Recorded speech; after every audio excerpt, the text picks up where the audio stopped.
Part second year के विद्यार्थियों, प्रथम प्रश्न पत्र के अंतर्गत हम उद्धव शतक के पदों की व्याख्या कर रहे थे।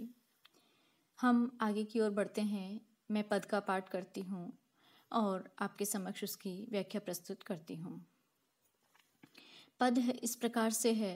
मोहतम राशि नासिबे को सहुल्लास चले, कको प्रकाश पारी मति रति मति पर, कहे रत्नाकर पे सुधी उधिरानी सबे, धूली परी धीर जोर जुक्ति संघाती पर, चलत विषमताती बात ब्रज बारिनी की, विपत्ति महान परी ज्ञान बरो बाती पर, लक्ष्य दुरे सकल विलोकत अलक्ष्य रहे, एक हाथ पाती एक हाथ दिए छाती पर। प्रस्तुत पद के अंतर्गत जगन्नाथ दास रत्नाकर कह रहे हैं कि उद्धव ब्रज पहुंच जाते हैं और ब्रज पहुंचने के बाद उनकी ज्ञान की गठरी किस प्रकार गलित हो जाती है, नष्ट हो जाती है, और वे गोपियों की प्रेम विभलता के समक्ष स्वयं भी कैसे बेबस बेसाय से नजर आते हैं। और उनका जो सारा उल्लास था कि वे गोपियों को योग सिखा कर आएंगे, वो सब उस पर तुषारपात हो जाता है।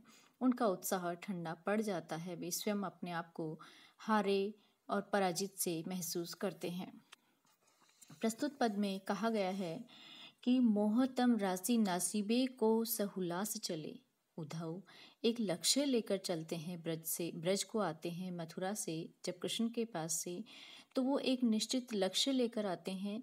सहुल्लास, मन में उल्लास भर के, उमंग भर करके आते हैं कि मैं गोपियों को किस भांति, जो प्रेम कृष्ण के प्रेम में उन्मत्त हुई गोपियां हैं, मोहतम राशि, जो मोह रूपी अंधकार उनके अंतर्गत उत्पन्न हो गया है, उस पर मैं उनकी बुद्धि पर ज्ञान योग का प्रकाश डालूंगा। कको ज्ञान योग प्रकाश पारी मति रति मति पर, रति से जो उनकी मति नष्ट हो गई है, अर्थात प्रेम से जो वो सारी शुद्धि बुद्धि भूल गई हैं, तो उनके सामने वे ज्ञान योग का प्रकाश डाल करके गोपियों का जो प्रेम से उत्पन्न हुआ अज्ञान अंधकार है, उसकी मोहतम राशि, मोह के अंधकार के समूह को नष्ट कर देंगे। ऐसा उल्लास वे मन में धारण करके चले थे। दुर्भाग्य से इसके विपरीत होता है। रत्नाकर कह रहे हैं कि कहे रत्नाकर पे सुधी उधिरानी सबे, दूरी परी धीर जोग जुक्ति संघाती पर। लेकिन होता संघाती अर्थात सहायक, साथी। उनकी जो योग की युक्तियां थी, जो शुद्धि बुद्धि थी, वे सुधी उधिराने लगी। उनकी सारी शुद्धियां हैं, सारी स्मृति है, सारा जो ज्ञान का भंडार था, वो मानो भूल जाता है, वो भ्रम में पड़ जाते हैं। अर्थात जो योग युक्तियां ब्रह्म ज्ञान से संबंधित, योग से संबंधित, निर्विकार निर्गुण ब्रह्म के जो संदेश वो देने के लिए गोपियों को आते हैं, उनकी जो धैर्यशीलता है वो सारी दूरी पड़ी, धूल में पड़ गई है। जोग युक्ति, जो जोग की युक्तियां थी, जो उनकी सहायक थी, मानो वो गोपियों पर मोह का अंधकार पड़ा हुआ है, कृष्ण प्रेम का जो अंधकार है, उनकी जो मोह आसक्ति है, उनको नष्ट करने में योग की युक्तियां, अद्वैत ब्रह्म के प्रवचन सहायक हो सकते थे, उन पर मानो धूल पड़ गई है। अर्थात वे धूल दूषित हो गई हैं, समाप्त हो गई हैं, नष्ट हो गई हैं। मानो उद्धव का धैर्य ही समाप्त हो गया है। चलत विषमताती बात ब्रज बारिनी की, विपत्ति महान परी ज्ञान बरो बाती पर, लक्ष्य दुरे सकल विलोकत अलक्ष्य रहे। अर्थात जो ब्रज बालाओं की विषम कष्टदायक स्थिति थी और जो दुखपूर्ण बातें थी, उद्धव उनको अपने ज्ञान के द्वारा, अपने योग के द्वारा वो दूर करना चाहते थे। अपनी ज्ञान रूपी बत्ती के प्रकाश से गोपियों के कष्ट को दूर करना चाहते थे, उनके संकट को, उनके मोह से वो उबार करके उन्हें दुख से मुक्त करना चाहते थे। लेकिन होता क्या है, गोपियों को जो ब्रह्म ज्ञान देने का उपदेश वो लक्ष्य करके आए थे, अर्थात जो सोच करके निर्धारित करके आए थे, वो लक्ष्य भी अलक्ष्य हो जाता है, अर्थात उनकी दृष्टि से गोचर हो जाता है, उनके दिमाग से वो मिट सा जाता है। अर्थात जो दृढ़ता, जो दृढ़ निश्चय कर करके उद्धव ब्रज में आते हैं, वो निश्चय यहाँ पर दृढ़ता पर नहीं टिका रहता है और वो स्वयं भी भाव विवल हो जाते हैं, विचार करने लग जाते हैं। अर्थात उनका लक्ष्य है वो उनको अब अलक्षित सा नजर आता है, दूर होता हुआ नजर आता है। तब उद्धव लक्ष्यहीन बन करके, लक्ष्यहीन अर्थात अब वो अपने जिस उद्देश्य को लेकर चले थे कि मैं गोपियों को कृष्ण की आसक्ति से दूर करके अपने ज्ञान का पाठ पढ़ाऊंगा, वो लक्ष्य उनको अब दूर की कोड़ी नजर आता है और किंग कर्तव्य विमूढ़ से वो हो जाते हैं। क्या करें या क्या न करें, इस दशा से पूरित हैं। और एक हाथ श्री कृष्ण के पत्र पर है और दूसरा हाथ अपने हृदय पर रखकर, अपने छाती पर रखकर गोपियों को निश्चेष्ट से देखते रहते हैं। मानो वो संज्ञा सुनने से होता है, मति विमूढ़ हो जाते हैं और गोपियों को एकटक देखते रह जाते हैं कि ये कैसा प्रेम है गोपियों का, जिनके समक्ष मेरा ज्ञान है, मेरा धैर्य है, मेरा वो भी समाप्त सा हो गया है और मैं स्वयं संभ्रम से युक्त हो गया हूँ। ब्रजभाषा में सुंदर कृष्ण और प्रेम, कृष्ण के प्रति गोपियों का जो प्रेम है, कवि रत्नाकर के द्वारा सुंदर ढंग से व्यक्त किया गया है। उद्धव की दशा का भी बहुत ही अच्छा वर्णन किया गया है। अब यहाँ पर अगले पद में श्री उद्धव ब्रजवासियों से क्या वचन कहते हैं, अपने आप को वो संभालते हैं और पुनः अपना साहस बटोरते हैं। पुनः वो अपने लक्ष्य की ओर बढ़ने के लिए गोपियों से कुछ वचन कहते हैं, ब्रजवासियों से वो कुछ वक्तव्य प्रस्तुत करते हैं। चाहत जो स्वबस संजोग श्याम सुंदर को, जोग के प्रयोग में हियो तो बिलख्यो रहे। कहे रत्नाकर सु अंतर्मुखी है ध्यान, मंजू हिये कंज जगी ज्योति में धस्यो रहे। ऐसे करो लीन आत्मा को परमात्मा में, जामे जड़ चेतन विलास विकस्यो रहे। मोह बस जोहत बिछो है, जिए जाको छोही, सो तो अब अंतर निरंतर बस्यो है। प्रस्तुत पद में कुछ कठिन शब्द हैं जिनका मैं आपको अर्थ बताती हूँ। बिलस्यो अर्थात आनंद मग्न हो जाना, विलास अर्थात आनंद होना, अंतर यहाँ पर हृदय के लिए बताया गया है। अब उद्धव जो गोपियों की दशा को देख करके पुनः वो अपना साहस जुटाते हैं और कहते हैं, जो कृष्ण के प्रेम में आकंठ डूबी हुई गोपियां हैं, एक निष्ठ प्रेम करने वाली गोपिकाएं हैं, ब्रजबालाएं हैं, उद्धव उनको अपने ब्रह्म ज्ञान का, नीरस शुष्क ब्रह्म ज्ञान का उपदेश देते हुए कहते हैं कि यदि चाहत जो स्वबस संजोग श्याम सुंदर को, यदि तुम वास्तव में श्री कृष्ण से मिलने की इच्छा रखती हो, कामना रखती हो, तो जोग के प्रयोग, तो तुम अपने हृदय में योग के विभिन्न प्रयोगों को करो। अर्थात मोह आसक्ति को छोड़ करके जो योग के द्वारा मार्ग बताए गए हैं, उन मार्गों का प्रयोग करते हुए तुम परमात्मा को प्राप्त करो। बिल से अर्थात उनसे तुम्हारा हृदय है वो आनंद युक्त हो जाएगा, ऐसा वो गोपियों को कहते हैं। कहे रत्नाकर सु अंतर्मुखी है ध्यान, मंजू हिये कंज जगी ज्योति में धसो रहे।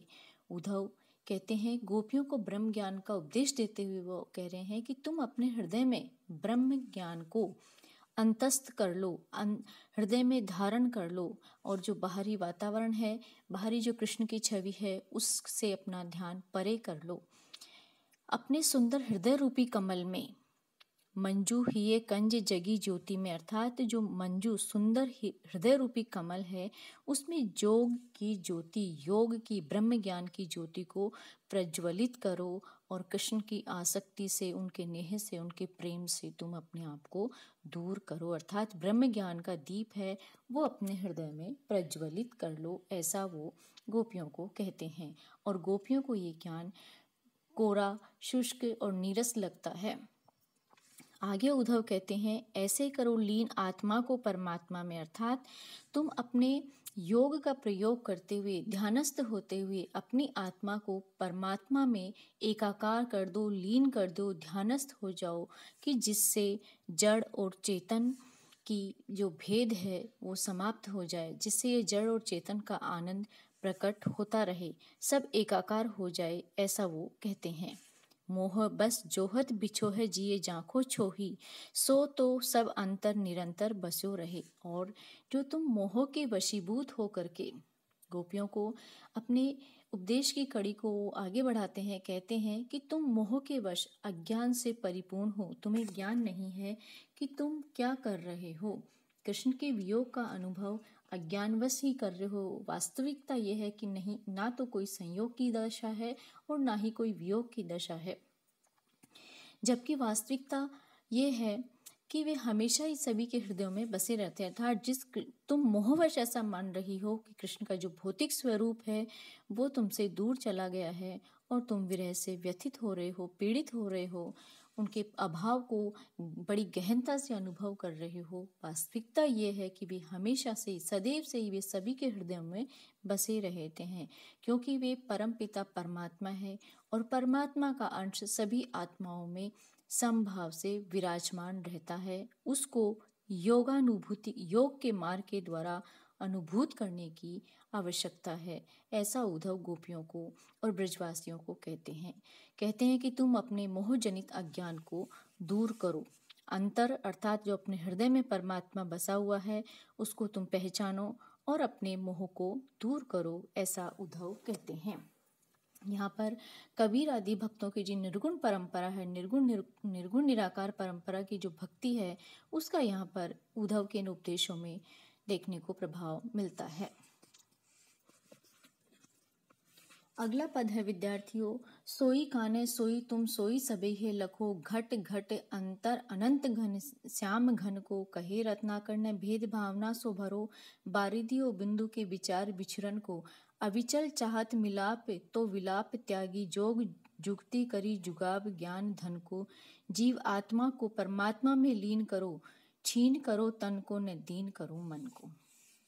उद्धव गोपियों के इस सांसारिक भौतिक कष्ट को, जो विरह से उनकी दशा हो रही है, उसको दूर करना चाहते हैं और अपने योग का संदेश ज्ञान योग को समझाते हुए वे कहते हैं कि सोई काने सोई तुम सोई सबे लखो, अर्थात जो तुम कृष्ण में देखती हो वो तुम में, तुम्हारे भीतर भी कृष्ण है और कृष्ण के भीतर भी तुम हो, कोई भेद नहीं है। अर्थात जो ये भौतिक शरीर है ये आवरण है, जबकि आत्मिक रूप से, आध्यात्मिक दृष्टि से सभी समान है। हे गोपियों, वही कृष्ण है, वही तुम हो, वही सब, अर्थात सृष्टि का जो समग्र विस्तार है वो कृष्ण में है, परमात्मा में है, कोई किसी से भिन्न नहीं है। घट घट अंतर अनंत घन श्याम को, घट घट प्रत्येक आत्मा में, प्रत्येक शरीर के भीतर ये अनंत परम पिता परमात्मा कृष्ण स्वरूप वहाँ पर सृष्टि के प्रत्येक प्राणी के हृदय में विद्यमान है, प्रत्येक भौतिक पदार्थों में भी विद्यमान है। इसीलिए हे गोपियों, तुम बारिदी और समुद्र की विचारी विचरण को, जैसे बारिदी से समुद्र के अथाह महासागर के जल से कोई समुद्र और बूंद का जो विछोह होता है वो वास्तविक नहीं होता है। श्री कृष्ण बारिधि के समान है, अर्थात समुद्र के समान है, और तुम बूंद के समान हो। मन में इस तरह की भेद भावना को मत धारण करो। अर्थात जो तुम्हारे दुख का कारण है वो अज्ञानवश है। तुम वास्तविक स्थिति को, यथार्थ को या तथ्यात्मक दृष्टियों को तुम पहचान लोगी तो तुम्हारा दुख स्वयं भी अपने आप ही समाप्त हो जाएगा। अर्थात समुद्र और जल की बूंद के आकार में अंतर दिखाई देता है, लेकिन जो उनका वास्तविक पदार्थ है वो एक ही है। दोनों में ही जल है और परस्पर मिलने में उनमें अभेद हो जाता है, मिलन हो जाता है, तो भेद नहीं रह जाता। उसी भांति तुम आत्माएं हो और श्री कृष्ण परमात्मा हैं। अविचल चाहत मिलाप और विलाप त्यागी, यदि तुम उनसे एक प्राणी के स्वरूप, आत्मा के स्वरूप परमात्मा से, परमेश्वर से अभेद रूप में उनसे मिलन चाहती हो तो योग को धारण कर लो और तुम उस ज्ञान की दृष्टि को पहचान लोगी तो तुम में और श्री कृष्ण में जो ये भेद भासित हो रहा है वो वास्तव में भेद प्रतीत नहीं होगा, क्योंकि वास्तविक तथ्य यह है कि आत्मा और परमात्मा में कोई भेद नहीं है। जोग जुक्ति करी जुगावो ज्ञान धन को, जीव आत्मा को परमात्मा में लीन करो। कि इसीलिए तुम कृष्ण के साथ नित्य संयोग चाहती हो, तो इस विरह व्यथा के विलाप को त्यागो और योग साधना से ज्ञान रूपी धन का संग्रह करो। अर्थात एकमात्र यही ज्ञान और योग मार्ग ही है जो तुम्हें परमात्मा से, श्री कृष्ण से नित्य मिलन करा सकते हैं ध्यान धारण करने से। इसीलिए तुम ज्ञान का साक्षात्कार करो, ज्ञान से संपन्न होकर ही परमात्मा से लीन हो सकती हो, मिल सकती हो। इसीलिए तुम अपनी जीवात्मा को परमात्मा में लीन करो, परमात्मा में मिला दो अपने आप को। तुम्हें विरह व्यथा से अपने शरीर को क्रश नहीं करना चाहिए। क्षीण क्षण क्षीण मत करो, दुर्बल मत करो, अपने इस कष्ट को, दुख कष्ट, शरीर को कष्ट मत दो, और नहीं अपने मन को दीनहीन मत बना। विरह व्यथा से मन को भी दुर्बल मत करो और शरीर को भी कृशकाय मत करो। अर्थात जिस मार्ग को, जिस विरह की दशा को तुमने अपना रखा है वो स्वीकार्य नहीं है। वास्तव में वो ऐसा अज्ञानता के वश, मोह के वश, आसक्ति के कारण किया जा रहा है। तो तुम इन परिस्थितियों का त्याग करके ज्ञान रूपी धन का संग्रह करो, ज्ञान से संपन्न होकर के योग मार्ग को ग्रहण करो, और अंततः तुम आत्मस्वरूप जो हो, तुम्हारी आत्माएं हैं, वो परमात्मा में लीन हो जाएंगी, अर्थात श्री कृष्ण में लीन हो जाएंगी। तुम्हें भेद की अनुभूति या वियोग की या कष्ट की अनुभूति नहीं होगी। ऐसा कृष्ण गोपियों को उपदेश देते हैं। धन्यवाद विद्यार्थियों।